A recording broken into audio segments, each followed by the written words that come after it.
สบายดีมื้อนี้พวกเรามาเบิ่งหัวข้อที่3ของบทที่1นำกันแม่นการเกี่ยวกับต้องโซ่การประกอบกิจการหรือว่าต้องโซ่ในการดำเนินธุรกิจธรรมอิฐนี้ข้าพเจ้าจะอธิบายต้องโซ่ร่วมของมันซะก่อนนั่นหมายความว่าต้องโซ่การประกอบกิจการนี้จะประกอบด้วย5ขั้นตอนนำกันอันที่1แม่นการสร้างกรอบขั้นตอนที่2แม่นการสร้างตั้งบริษัทขั้นตอนที่3แม่นการปรับขนาดบริษัทของตนเองและอันที่4แม่นการกองผลิตภัณฑ์หรือการบริการของตนเองเพื่อสุ่มใส่แต่สิ่งที่อันเป็นเลิศและอันที่5มันออกจากกิจการฉะนั้นการสร้างโครงประกอบในความคิดเพื่อให้นักลงทุนและนักประกอบการเข้าใจให้ฮู้จักเส้นทางเดินในตอนหน้าพวกเราจำเป็นต้องได้เข้าใจต้องโซ่ของการประกอบกิจการอันนี้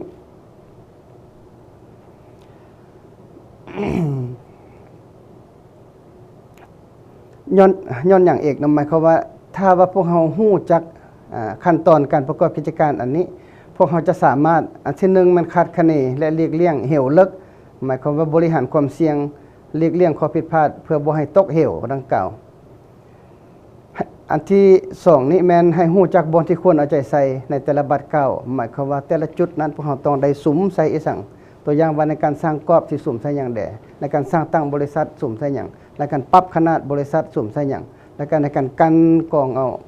บริษัทพวกเรานั้นจะเฮ็ดอะไรในการออกจากธุรกิจจะเฮ็ดอะไรเฮามาเบิ่งขั้นตอนที่1นำกันสร้างกรอบการสร้างกรอบนี้หมายความว่าบุคคลหรือกลุ่มคนสร้างแนวคิดหรือปรับปรุงกรอบความคิดธุรกิจที่เป็นเอกลักษณ์ของตนอยู่ในขั้นตอนนี้มันจะมีหลายกิจกรรมนำกันอันที่1เป็นการฝันอันที่2มันค้นหาอันที่3มันกวดเบิ่งความเป็นจริงอันที่4วางแผนอันที่5มันยืนยันให้แก่ความถูกต้องวิชาพวกเฮานี้จะสุมใส่การสร้างกรอบอันนี้เป็นหลักหมายความว่าการสร้างตั้งบริษัทแม่นหลังจากการสร้างกรอบนี้ให้มันแน่นอนแล้วเท่านั้น หลังจากนั้นบัตรเก่าสร้างตั้งบริษัทนั้นจะแมนสร้างตั้งบริษัทใหม่ให้ถูกต้องตามกฎหมายและประกอบถึงเบื้องต้นหมายความว่าพวกเขาจะยืนเอกสารนำกระทรวงแผนการและการลงทุนเพื่อขอสร้างตั้งธุรกิจอย่างเป็นทางการแล้วก็ซอกหาทุนมาปรับปรุงหรือว่าก่อสร้างกิจกรรมต่างๆของธุรกิจใหม่จากนั้นก็ซอกหาทุนมารับรองแนวความคิดหรือว่าเอาแนวคิดพวกเรานั่นไปทดสอบอยู่ในตลาดลองเบิ่งว่าตลาดสิรับรองได้หรือบ่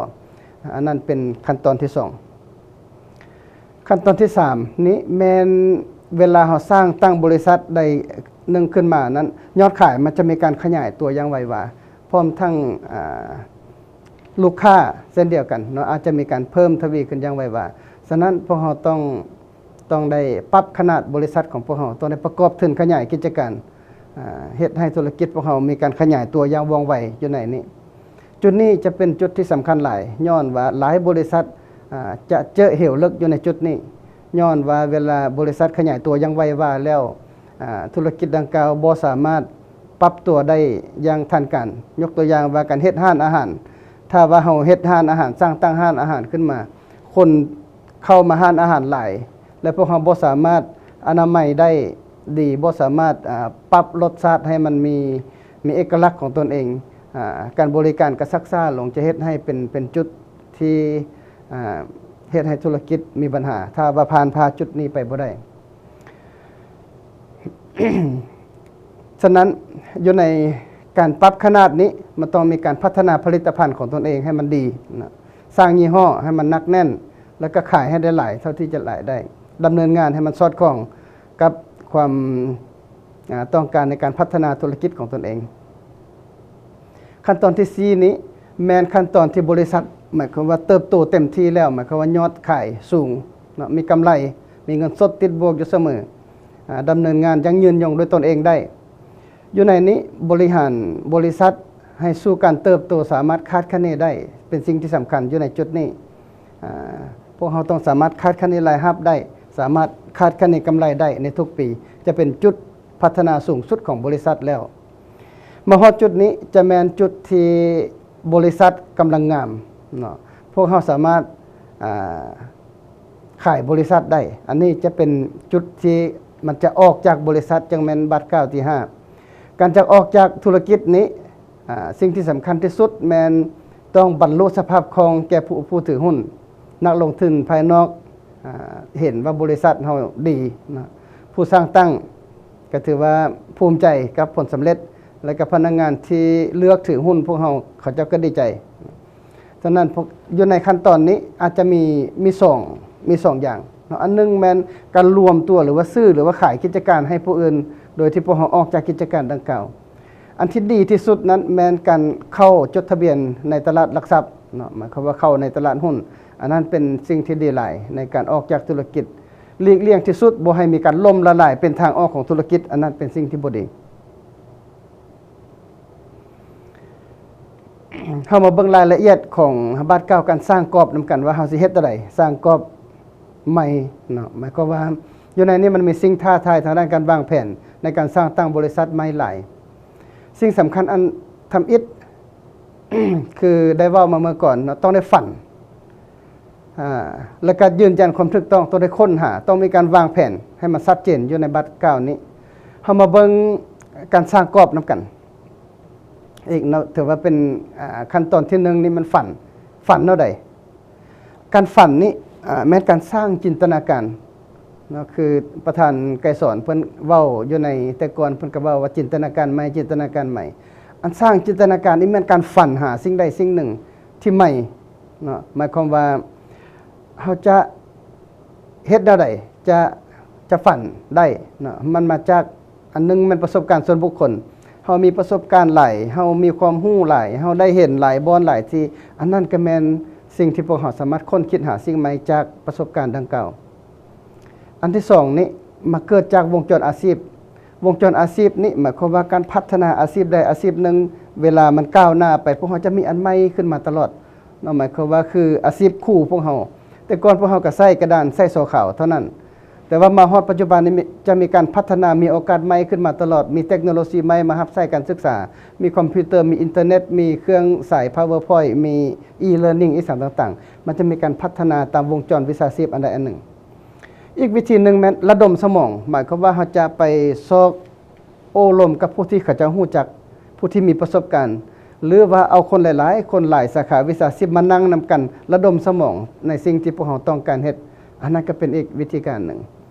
และอีกวิธีการหนึ่งที่ดีหมายความว่าอ่านคนเราอ่านหลายรู้หลายอ่านสิ่งที่มันจะเป็นประโยชน์อันนั้นก็เป็นวิธีที่ฝันสร้างจินตนาการที่ดีอยู่ในการสร้างกรอบนี้บาทเก่าที่2มันการค้นหาในเมื่อพวกเราฝันพวกเราเห็นสิ่งที่พวกเราต้องการจากเฮ็ดแล้วเขาจะค้นหาข้อมูลให้มันลึกซึ้งกว่าเก่าวิธีที่ง่ายอันนึงอยู่ในปัจจุบันนี้เพิ่นเอิ้นว่า Google it นะหมายความว่าถามพ่อลุง Google นำเข้าอินเทอร์เน็ตเข้าหา Google แล้วก็ซอกหาข้อมูลเกี่ยวกับสิ่งที่พวกเราได้ฝันและสร้างจินตนาการว่าพวกเราสิเฮ็ดอันที่2แม่นค้นคว้าตลาดหมายความว่าจะศึกษาเข้าไปหาตลาดแล้วก็ค้นคว้าวิจัยว่าตลาดต้องการบ่สิ่งนั้นมันเป็นสิ่งที่จำเป็นสำหรับตลาดบ่หรือว่าเป็นสิ่งเติมเท่านั้นพวกเราจะค้นคว้าเบิ่งตลาดให้มันชัดเจนอันที่3เป็นการวิเคราะห์อุตสาหกรรม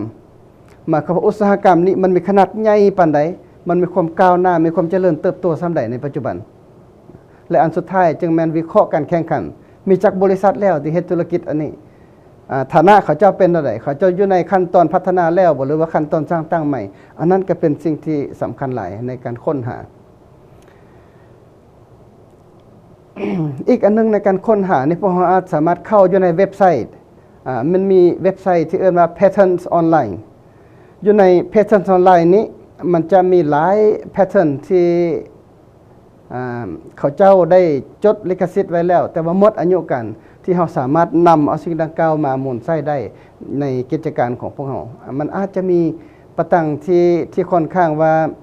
ละเอียดแล้วเนาะฉะนั้นเราจะนำเอาสิ่งดังกล่าวมาเป็นสิ่งที่อ้างอิงให้แก่กิจการของเราอันนี้เป็นตัวอย่างหนึ่งของกิจกรรมในการค้นหาประตังเนาะเขาจะมีแผนวาดมีคำอธิบายมีขบวนการละเอียดชัดเจนอยู่ในนั้น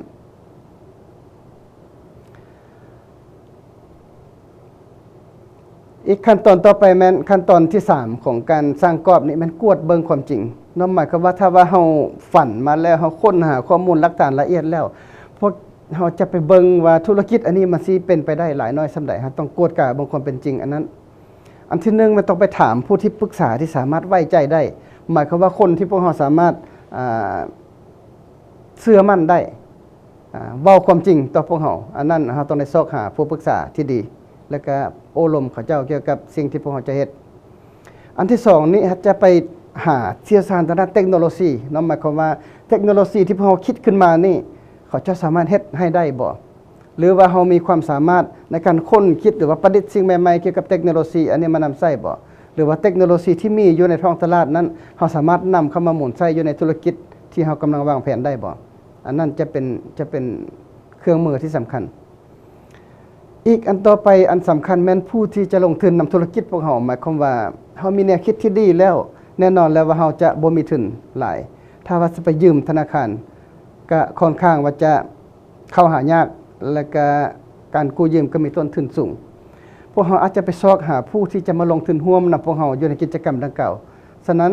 ผู้ที่จะมาลงทุนนั้นเขาก็ค้นเบิ่งว่ามีไผสนใจร่วมกับเขาเจ้าเบิ่งถ้าว่าเขาเจ้าสนใจก็หมายความว่าเป็นแนวคิดที่ดีถ้าบ่มีไผสนใจเลยก็จะถือว่าแนวคิดนั้นบ่ดีปานใดและผู้ที่จะมาเป็นคู่ธุรกิจอีกอันหนึ่งหมายความว่า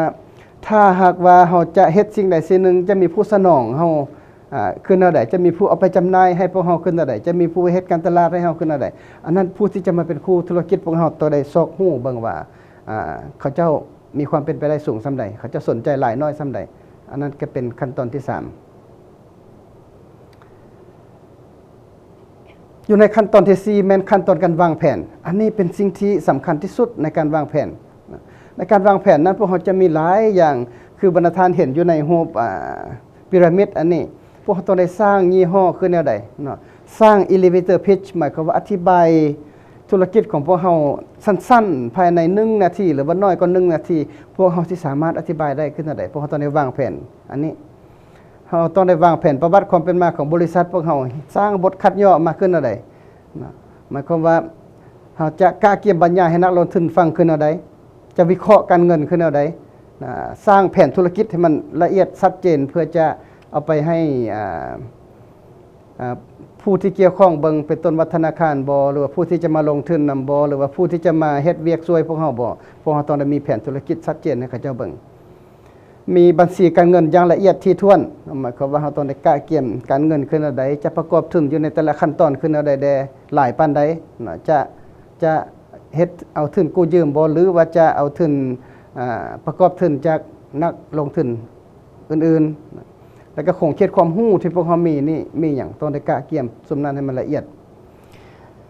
ฉะนั้น อยู่ในขั้นตอนนี้พวกเขาต้องได้ถามแม่นไผสิเป็นลูกค้าพวกเขาอันนั้นสำคัญหลายสำคัญที่สุดเลยแหละเพราะว่าลูกค้าจะเป็นผู้เอาเงินมาให้บริษัทพวกเ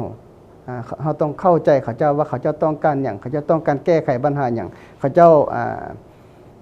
มักอย่างอันนี้ต้องได้รู้จักให้มันชัดเจนอันต่อไปแม่นลูกค้านั้นมีหลายปานใดสิซอกหาเขาเจ้าได้อยู่ไสอันต่อไปมันความต้องการที่ยังบ่ทันได้รับการตอบสนองของเขาเจ้าแม่นหยังธุรกิจพวกเขาจะไปแก้ไขปัญหาอันนั้นได้แนวใดต้องให้เข้าใจจุดนี้ให้มันดี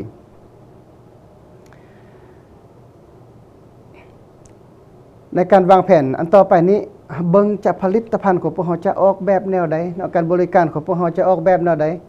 มันแม่นอย่างจะแก้ไขความต้องการของลูกค้าให้ดีกว่าสิ่งที่เขาจะเป็นอยู่ปัจจุบันคือแนวใดเฮ็ดให้ไวกว่าสิ่งที่มันมีอยู่ปัจจุบันแนวใดราคาถูกกว่าคือแนวใดหรือว่าลูกค้าเอามาใช้แล้วเขารู้สึกเท่กว่าเก่าคือแนวใดอันนั้นเป็นขั้นตอนการปรับปรุงผลิตภัณฑ์วางแผนพัฒนาผลิตภัณฑ์ของเราอีกอันนึงมันจะหาเงินได้คือแนวใดอันนั้นก็สำคัญเนาะหมายความว่าเขาจะขายคือแนวใดเขาจะให้ไผขายให้เขาจะมีการลดราคาหรือว่าแจกแถมมีสารต่างๆเพราะเราต้องได้คำนึงถึงปัญหานั้นอยู่ในขั้นตอนที่5การยืนยันว่าผลิตภัณฑ์หรือการบริการที่พวกเราสร้างสิเฮ็ดธุรกิจนั้นมันเป็นไปได้หรือบ่เนาะคือได้เว้ามาเมื่อก่อนจะยืนยันนำคู่ยุทธศาสตร์ว่าคู่ยุทธศาสตร์ธุรกิจพวกเราหั่นเขาจะคิดว่าแนวใดลูกค้าพวกเราเด้เขาจะคิดว่าแนวใดเขาจะมักบ่เขาจะซื้อบ่เขาจะสนใจมานำใช้กันบริการอันนี้บ่ลูกค้าต้นตอพวกเราแม่นไผก็ไปยืนยันนำเขาเจ้าว่าเขาจะมักหรือบ่ และเงินลงทุนเบื้องต้นเช่นเดียวกันเนาะพวกเราเอาไปทดสอบบ้างว่าจะมีผู้ลงทุนมาลงทุนในบริษัทเฮาบ่หรือว่าธนาคารอาจจะปล่อยกู้ให้พวกเฮาบ่อีสังต่างๆอันนั้นเป็นสิ่งที่ต้องได้ยืนยันอันสุดท้ายอยู่ในการสร้างตั้งนี้ข้าพเจ้าจะบ่อธิบายละเอียดปานใดเนาะแต่ว่าอยู่ในการสร้างตั้งนี้พวกเฮาแน่นอนแล้วต้องมี elevator pitch เนาะต้องมีบทคัดย่อต้องมีนักลงทุนที่พวกเฮาแน่ใส่เป้าหมายไว้เรียบร้อยแล้วแผนธุรกิจให้มันสำเร็จแล้ววิเคราะห์การเงินให้มันชัดเจนแล้วเนาะอยู่ในนี้เฮาต้องได้ตัดสินใจว่าเฮาสิเฮ็ดบริษัทพวกเฮานี่เป็นบริษัทประเภทใดเป็นบริษัทหุ้นส่วนเป็นบริษัทส่วนบุคคลบ่เนาะเป็นบริษัทจำกัดผู้เดียวเป็นบริษัทอะไรต่างๆจะเบิ่งกฎหมายเกี่ยวกับธุรกิจนั้นแล้วก็เลือกเอาประเภทธุรกิจที่พวกเราต้องการอีกอันนึงทุนที่จะเอามาสร้างตั้งบริษัทจะเอามาได้ใส่ต้องคำนึงถึงตัวนั้นนะจะเปิดบัญชีธนาคารจะสร้างยี่ห้อพวกเราอันนั้นเป็นอยู่ในขั้นตอนการสร้างตั้งนี้ หมายความว่าพวกเราอยู่ในสร้างตั้งนี้เอาแผนที่อยู่ในเจี้ยในโซไปเริ่มสร้างตั้งเป็นหัวหน่วยธุรกิจตัวจริงอยู่ในนี้พวกเราต้องกำหนดวิสัยทัศน์เกี่ยวกับผลิตภัณฑ์หรือการบริการให้มันชัดเจนเนาะมีการลงทุนสร้างตั้งแล้วมีการยืนยันในความคิดและพวกเรายืนยันว่ามีความเป็นไปได้สูงแล้วเนาะแล้วก็มีลูกค้ายินดีที่จะจ่ายแล้วอันนี้จะเป็นขั้นตอนการสร้างตั้งลงมือสร้างตั้งบริษัทขั้นตอนที่2ของการสร้างตั้งนี้มันนำพาบริษัทออกสู่สังคมอยู่ในขั้นตอนปรับขนาดนี้หลังจากยืนยันครั้งหนึ่งหรือครั้งที่2แล้วเนาะสร้างตั้งมาแล้วพวกเราต้องได้ดำเนินการผลิตภัณฑ์หรือการบริการพวกเราเนาะให้เป็นไปตามแผนการที่พวกเราได้สร้างแผนมาแล้วก็ยืนยันรับเราในความคิดอันนั้นพวกเราได้ขายการแก้ไขปัญหาให้ลูกค้าตัวจริงหลายพอสมควรเนาะอยู่ในการยืนยันตลาดอันนี้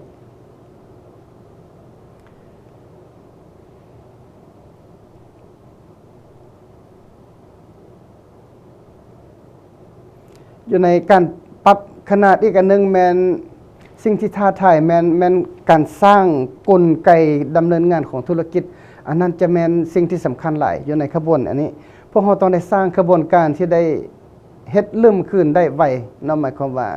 ตัวอย่างว่าเราสร้างห้านอาหารเราต้องเฮ็ดได้จะแต่งกินให้มันไวให้มันมีรสชาติแซ่บให้มันรักษาเดิมคือเก่า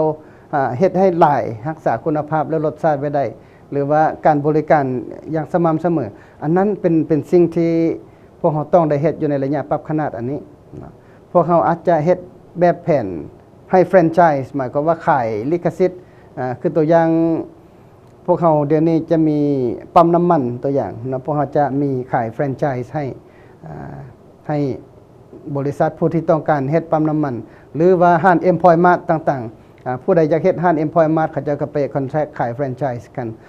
คือโรงเรียน Smart Mat เดี๋ยวนี้พวกเราก็เห็นว่าขายแฟรนไชส์ให้ผู้อื่นเฮ็ดการบริการอันนั้นก็เป็นอีกวิธีหนึ่งหรือว่าพวกเราจะเฮ็ดบริการจุดๆเดียวให้ลูกค้าหลายๆภาคส่วนอันนั้นก็เป็นขบวนการหนึ่งที่พวกเราสามารถเฮ็ดได้สิ่งที่สำคัญในบาท9การปรับขนาดแมนต้องได้มีการประกอบทุนขยายย้อนว่าพวกเราจะเริ่มจากขนาดน้อยและเฮ็ดให้บริษัทใหญ่กว่าเก่าทุนที่จะเอามาหั่นให้บริษัทน้อยกลายเป็นบริษัทขนาดกลางหรือขนาดใหญ่นี่ต้องมีทุนอย่างเพียงพอ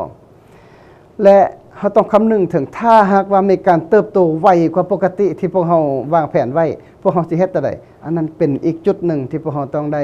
คำนึงถึงอยู่ในการปรับขนาดอยู่ในการประกอบทุนขยายนี้พวกเราอาจจะมีการระดมทุนจากมวลชนเข้ามาลงทุนในธุรกิจพวกเราบ่เนาะหรือว่าพวกเราอาจจะไปหา Angel Investor เพิ่นเอิ้นหมายความว่าผู้ที่มีเงินและบ่อยากเฮ็ดธุรกิจเอาไปลงทุนนำผู้อื่นเพื่อเอามาขยายกิจการหรือว่าอาจจะกู้ยืมนำธนาคารก็เป็นได้โครงสร้างพื้นฐานเพื่อสนับสนุนการขยายตัวพวกเรามีอย่างใดการออกแบบผลิตภัณฑ์และการพัฒนาพวกเราสิเฮ็ดจั่งใดเพิ่มการตลาดและการขายให้คนขนาดใหญ่ขึ้นนั้นพวกเราสิเฮ็ดจั่งใดการประกอบทุนอีกอันนึงพวกเราต้องได้เบิ่งมีการเงินการจัดการอีสานต่าง การบริการลูกค้าการสนับสนุนการขายการบริหารบุคลากรได้สิขยายแนวใดเนาะสิมีการดำเนินงานแนวใดสิมีการขยายตลาดไปเขตเหนือเขตกลางเขตใต้ขึ้นแนวใดอันนั้นก็เป็นอีกสิ่งหนึ่งที่พวกเราสามารถคำนึงถึงการเติบโตอย่างไวว่านี่เรียกร้องให้พวกเราต้องได้ประสบผลสำเร็จในการเต้นข้ามเหวเลิกมันเดินหมายความว่าออกจากจุดที่คือข้าพเจ้าได้ว่าไปเมื่อก่อนท่านจุดที่การบริการน้อยๆเพื่อเต้นไปหาการที่มีลูกค้าหลายๆที่รักษาการบริการระดับเก่าให้คนจำนวนหลายอันนั้นก็เป็นอีกจุดหนึ่งที่พวกเราต้องได้ผ่านข้ามเหวเลิกนี้จะเป็นคือจังซี่นะพวกเราสิเห็นได้ว่าเหวเลิกจะเป็นห้อมน้อยๆที่มันอยู่จากระยะนวัตกรรมเริ่มต้นธุรกิจเข้ามาหาตลาดมักกิจการดังกล่าวและก็มีการเติบโตอย่างไวว่าโตจุดทางกลางอันนี้เป็นเหวเลิกที่พวกเราต้องได้ข้ามผ่าน บัดกล่าวกันกล้องนี้สิ่งท้าทายแม่นเฮ็ดให้ธุรกิจพวกเราเดินคือกันกำมงที่มีคุณภาพดีของ Swiss Watch เขาจะเอิ้นหมายความว่าธุรกิจท่านดำเนินไปอย่างสม่ำเสมอต่อเนื่องสามารถดำเนินงานได้อย่างมีการคาดคะเนโดยมืออาชีพหมายความว่าการบริหารแบบมืออาชีพการดำเนินงานที่ราบรื่นมีประสิทธิภาพอาจจะใส่ระบบคายเซ็นมาปรับปรุงอย่างต่อเนื่องให้ธุรกิจของเรามีความมั่นคงทางด้านการผลิตการขายและก็กำไรยอดขายต่างๆการเติบโตที่สามารถคาดคะเนได้สูงเป็นสิ่งวัดแทกธุรกิจหมายความว่าลูกค้าไม่หัวหน่วยการขายรายรับกำไรต่างๆพวกเราต้องได้เฮ็ดให้มันมีความมั่นคงตอนนี้ถ้าหากพวกเราต้องการให้กลายเป็นบริษัทมหาชนให้ดำเนินคือกันกับบริษัทมหาชนเขาจะเอิ้นหมายความว่าสามารถคาดคะเนได้อย่างแน่นอนการเติบโตมันสิจักเปอร์เซ็นต์ต่อปียอดขายมันสิได้เท่าใดมันสิใส่ทุนเท่าใดสิมีกำไรเท่าใดต้องคาดคะเนอันนั้นให้มันได้ถ้าว่าพวกเราต้องการเอาบริษัทไปจดทะเบียนนำตลาดหุ้นต้องมีการควบคุมอย่างเคร่งครัดมีระบบระเบียบมีมาตรการแบบมืออาชีพหมายความว่าอันต่อไปมันมีสภาเอกราชที่ปรึกษาเอกราชเนาะที่ตรวจสอบเอกราชซุมนี้ต้องเข้มแข็งนะหลายบริษัทเขาจะเอาบริษัทตรวจสอบที่มีชื่อเสียงต่างประเทศเข้ามาตรวจสอบให้มีผู้ตรวจสอบเอกราชอย่างเคร่งครัดอันนี้อันสุดท้ายขั้นตอนที่5ขั้นตอนออกนี้ถ้าว่าพวกเราประกอบทุนสร้างตั้งหรือขั้นตอนการเติบโตโดยการขายหุ้นของบริษัทพวกเราจะเป็นหนี้บุญคุณผู้ถือหุ้นส่วนของเจ้าของในที่สุดต้องสนองให้เขาเจ้าด้วยเฮ็ดให้สภาพคล่องได้ดีนั่นหมายความว่าเวลาจดทะเบียนเข้าตลาดหลักทรัพย์เฮ็ดจังไดราคาหุ้นอยู่ในตลาดหลักทรัพย์สิบ่ตกอันนั้นก็เป็นอีกอันหนึ่งถ้าว่าราคาหุ้นขึ้นต่อเนื่องจะดีและผู้ที่ถือหุ้นนั้นแน่นอนแล้วว่าสิ่งที่สำคัญที่สุดแม่นเขาต้องได้รับเงินปันผลอย่างเหมาะสมอยู่ในแต่ละปีนะถ้าหากว่าบริษัทลบถึงตลอดจะเฮ็ดให้ราคาหุ้นอยู่ในตลาดหลักทรัพย์จะบ่ดีอันนั้นก็เป็นสิ่งที่สำคัญหลายอยู่ในการออกจากกิจการการออกของผู้ถือหุ้นหมายความว่าเขาต้องได้คำนึงถึงว่าเขาเป็นเจ้าของเขาเป็นผู้สร้างตั้งเขาสิรักษาหุ้นไว้หลายน้อยซ้ำใดหรือว่าจะขายหมดอีสังต่างๆอาจจะขายบริษัทหรือว่าอาจจะเข้าอยู่ในตลาดหุ้นเขาอาจจะตัดสินแบบใดแบบหนึ่งอยู่ในการออกตลาดอันนี้เป็นสิ่งที่ข้าพเจ้าต้องการนำเสนออยู่ในหัวข้อที่3ของบทนี้ขอขอบใจพบกันใหม่อยู่ในบทต่อไป